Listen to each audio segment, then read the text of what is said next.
My mom said she'd always protect me. I just found out how.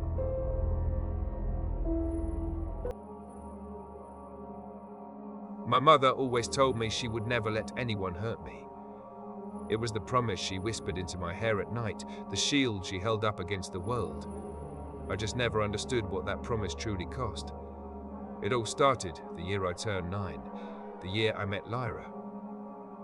Before her, my world was small and grey, defined by the 4 walls of our house and my mother's anxious gaze. Lyra was a supernova. She'd just moved from some massive city, a place she called a concrete jungle, and she carried its energy with her. She was allowed to walk to the park alone. Her mum packed her gummy worms for lunch, and she painted each of her fingernails a chaotic, chipped rainbow.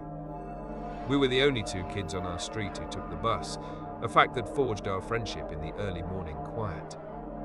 Instantly, we were inseparable. At school, we were a unit.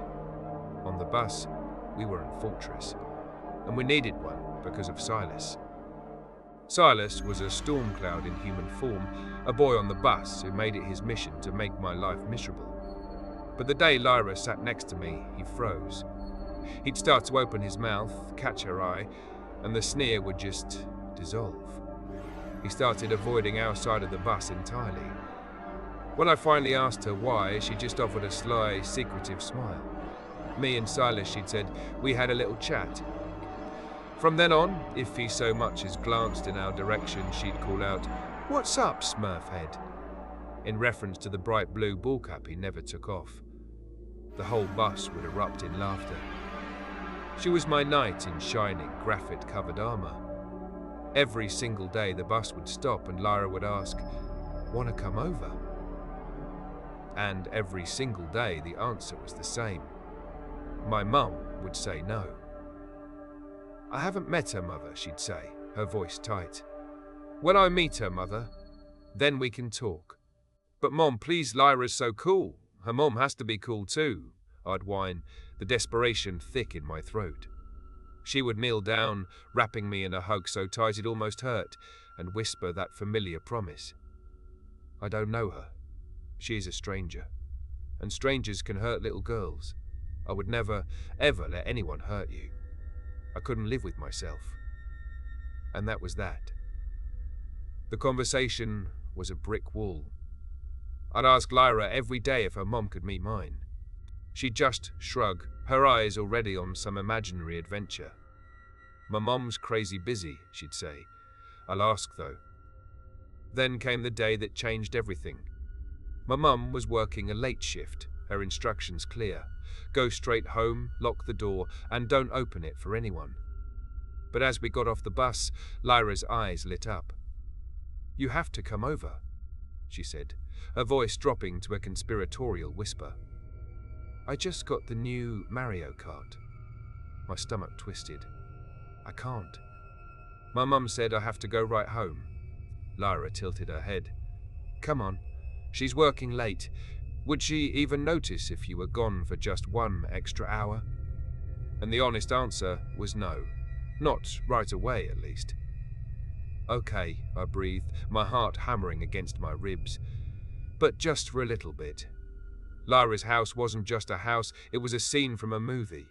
The couches were like giant marshmallows, a massive TV was hooked up to every gaming console imaginable, and the pantry was a treasure trove of snacks I was never allowed to have. We played, we screamed with laughter, and I ate so many cheese puffs my stomach ached. After a while, I asked if her mum was home.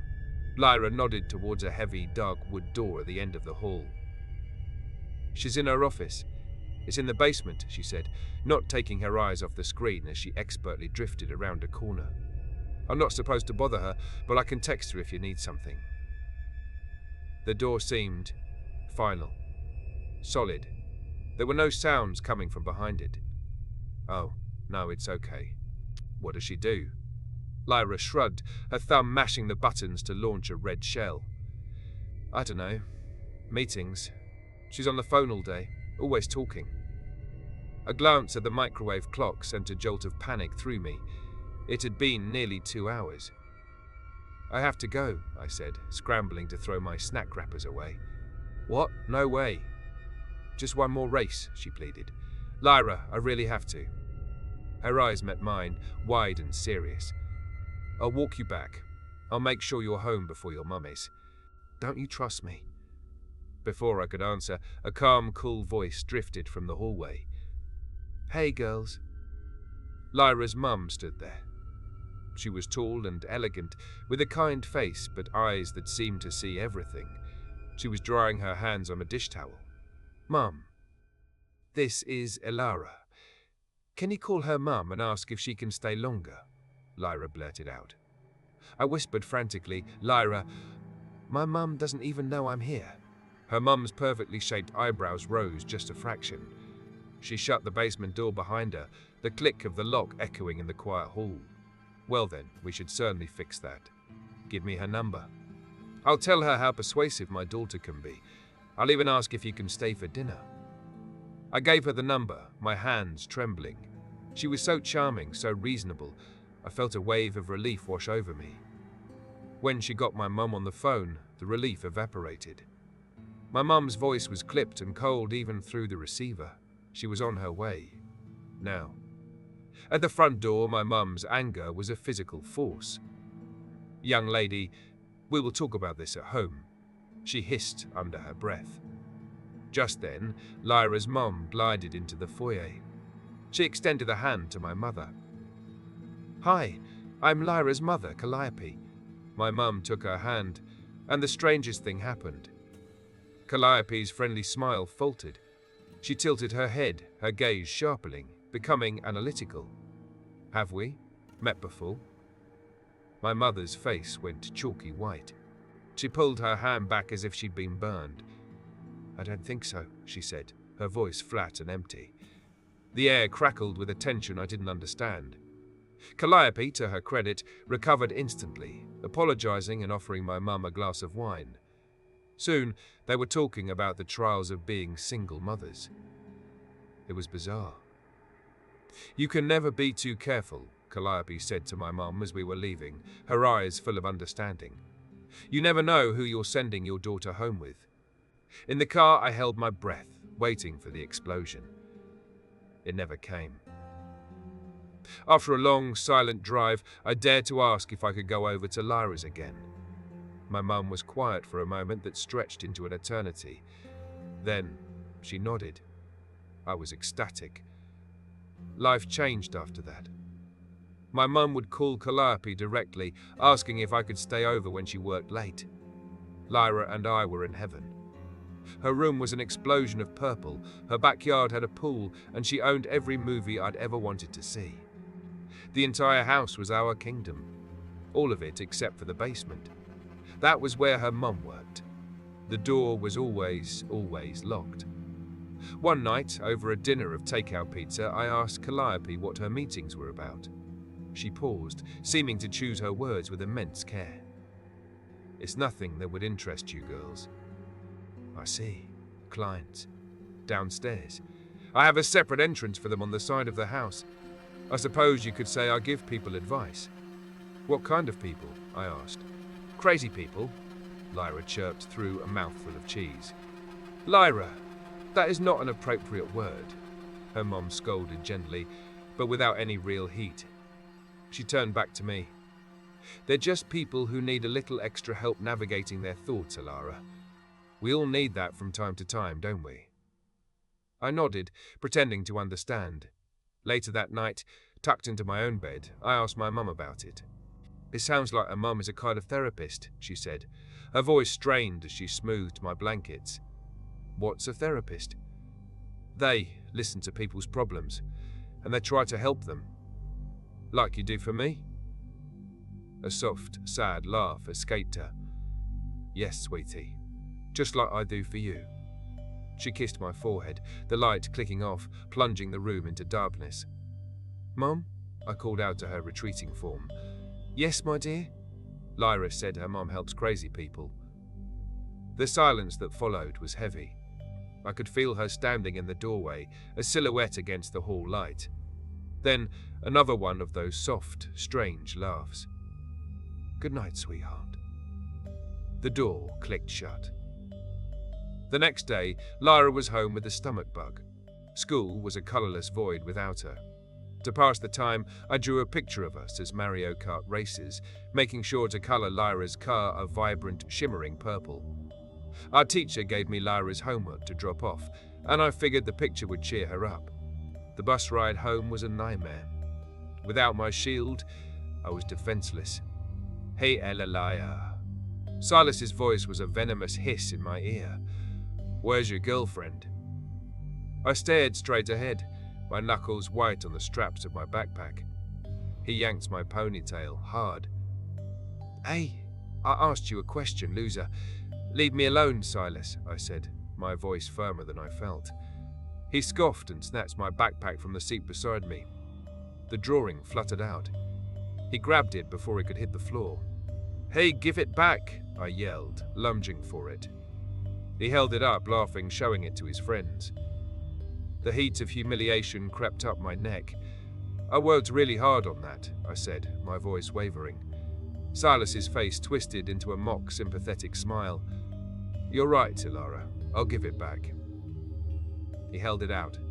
As my fingers brushed against the paper, he ripped it. A clean, loud tear right down the middle, then again, and again. The colourful pieces of our friendship drifted down to the filthy bus floor. There you go, he said sweetly. Tears burned my eyes, but I refused to let him see them. I turned my back, ignoring his taunts for the rest of the ride. As soon as my feet hit the pavement, I let the sobs come. I started to walk home, but then remembered the homework folder. With a heavy sigh, I turned and trudged toward Lyra's house. Calliope answered the door, her face bright and cheerful. Ilara, on a homework delivery, I see. Her smile vanished when she saw my face. Sweetheart, what's wrong? Are you hurt? I shook my head, sniffling, and pulled the crumpled pieces of the picture from my pocket. I drew this for Lyra to cheer her up. A boy on the bus, he tore it up. The mangled scraps of paper felt like a confession in my palm. Oh, honey, she said, her voice impossibly gentle as she took the pieces. Come inside. Lyra's sleeping, but let me get you a glass of milk. She sat me at her kitchen island with Oreos and milk, a balm for my wounded 9-year-old soul. I gave her the homework folder. I made Lyra's car purple, I mumbled. Well, that's just brilliant, she laughed softly. She's obsessed with purple. She looked at me, her expression turning serious. You know, I feel like your mother should know if someone is bullying you. Panic seized me. Please no. She worries so much already. If she knew, she'd make a huge deal. She might even pull me out of school. Calliope regarded me for a long moment, something unreadable flickering in her eyes. All right, she said finally. I won't tell her, but only if you promise to tell me if it happens again. Deal? I nodded, relieved. Do you trust me? She asked, her voice soft. I nodded again. She smiled, a warm, reassuring smile. What was this boy's name? She asked, her tone casual. Silas. She nodded slowly, filing the name away. Then she changed the subject. Ilara, where did your mum grow up? Here, I think. She never lived anywhere else. She pressed gently. No reason, it's just, I can't shake the feeling that I know her from somewhere. I just shrugged and ate another Oreo. Calliope was a good listener. By the time I walked home, the ache in my chest had eased. That night, after my shower, my mum came in to say goodnight. But she was different. Tense. Her movements were jerky, her smile brittle. Mum, I asked on an impulse, why did you change our name? She paused in fluffing my pillow. I've told you this, Ilara. I was afraid of your father's family. Would they have hurt me? Her back was to me, but I saw her shoulders stiffen. No, she said, her voice strained. They wouldn't have hurt you. Then why? Enough, Ilara, she snapped, whirling around. Her face was a mask of fury I had never seen before. They would have tried to take you from me. Is that what you want? No, Mommy, I whimpered, shrinking back. The anger drained from her face as quickly as it had appeared, replaced by a deep, hollow sorrow. Oh, sweetie, I'm sorry. I had a very upsetting phone call. I shouldn't take it out on you. I love you so much." She stroked my hair, wiping away a tear I didn't know had fallen. She leaned in close, her eyes searching mine. "Do you trust me, Alara?" "Yes," I whispered. "I love you too, Mum." As she tucked me in, I was already drifting off to sleep, but I heard her whisper from the doorway, a chilling echo of her earlier promise. "I will never let anyone hurt you." The next morning on the bus, Silas's seat was empty. I breathed a sigh of relief. When I got to school, though, the relief curdled into ice. Our teacher stood before the class, her face pale and drawn. "Class," she started, her voice trembling slightly. "Has anyone seen or heard from Silas this morning? His parents? They say he never came home last night." A murmur went through the room. Then one of Silas's friends shot his hand into the air. Silas told me that Lyra told him if he didn't leave Alara alone, she was going to cut his throat. Every single head in the classroom swiveled to face me. My mouth went dry. Is that what she meant by a little chat? I was pulled into the hallway with the principal. They asked me questions I couldn't answer. Did Lyra say that? Did she ever talk about hurting Silas? I told them the truth that I didn't know, that Lyra wouldn't even step on an ant. They asked if Silas had bothered me yesterday. I nodded. They asked if I told Lyra. I shook my head, explaining that she was sick. They sent me back to class, but my head was spinning. When I got home, my mum was already there, her arms outstretched for a hug. The principal called, she said, her voice muffled in my hair. "Why didn't you tell me someone was hurting you?" That night, I called Lyra. She answered on the first ring, her voice bubbling with energy. "Oh my God, did they arrest you?" she asked. I told her everything about Silas being missing, about the meeting in the hallway. "I know," she said. "They called my mum too. She told them I hadn't left the house in 3 days and offered to show them the security camera footage to prove it." She laughed. A cold knot formed in my stomach. "Lyra, did you really say that to him? About his throat?" There was a pause. "Yeah," she said, her voice small. "But I was just trying to scare him. I wasn't serious."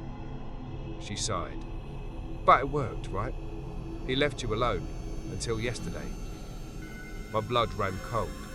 "How did you know he was mean to me yesterday?" "My mum told me." She told you?" I stammered, feeling betrayed. "Well, not really. I overheard her on the phone. I think she was talking to your mum." "My mum?" I peeked around the corner. The shower was running. "She called my mum?" "I think so," Lyra said. But then she made another call. It was weird.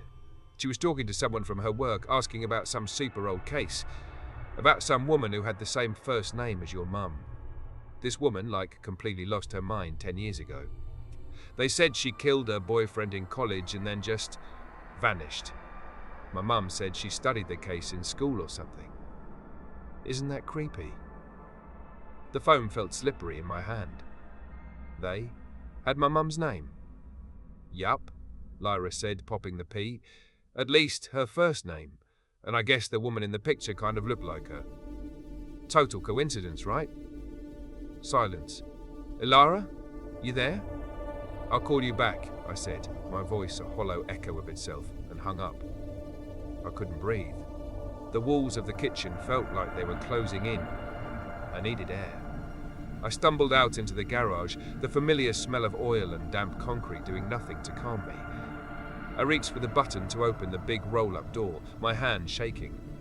As the door groaned upwards, letting in a blinding slice of late afternoon sun, something caught my eye. A flash of colour lying half hidden behind an old tyre. A specific, electric, sickening blue.